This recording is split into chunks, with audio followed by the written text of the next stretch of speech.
Suicide. Yeah, I said the dreaded S word. It's a taboo subject in our culture, actually. We're sometimes afraid to even mutter the word for fear of the reactions we'll get from people around us. There are many things associated with suicide, but those of us who have been impacted by suicide have an opportunity, even a responsibility, to break the stigma, just by bringing awareness to society.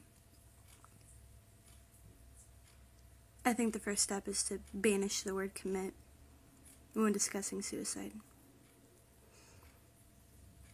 It's my understanding that this term came into use many years ago whenever it was declared a crime to harm oneself. With suicide, the victim takes his or her own life, but they don't commit suicide. The victim has likely lived with the disease. No one chooses to live with the physical disease, but no one chooses to live with a mental disease either. No one commits cancer. No one commits a heart attack. No one commits diabetes. No one commits depression. So why do we use the word commit with suicide? Instead, we need to say that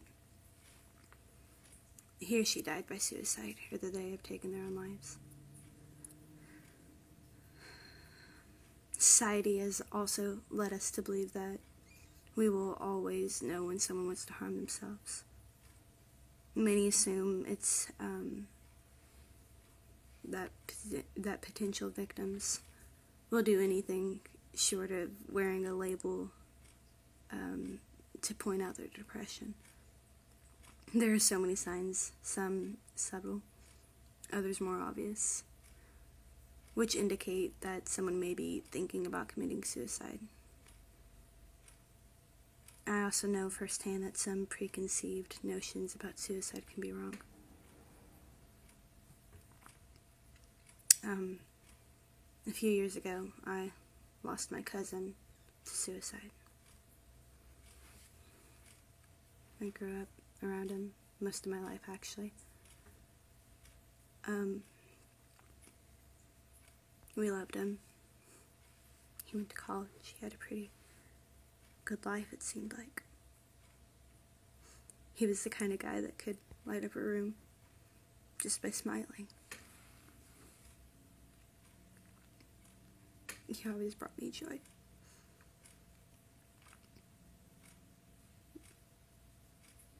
He put on a good front.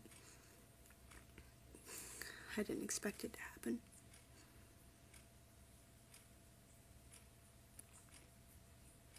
Never once did he ever threaten to take his life.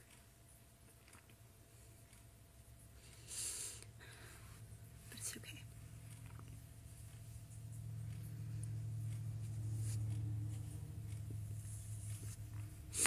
This is sometimes a true picture of suicide.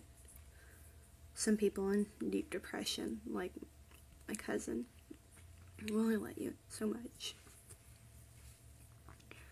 You may only be allowed to see a small piece of the puzzle in their lives, when in fact they live in a world of hurt and despair, deeper and darker than you might imagine. Suicide doesn't discriminate. Yeah, society has led us to believe that there is a clear picture of those individuals who would take their own lives. But it's not a checklist.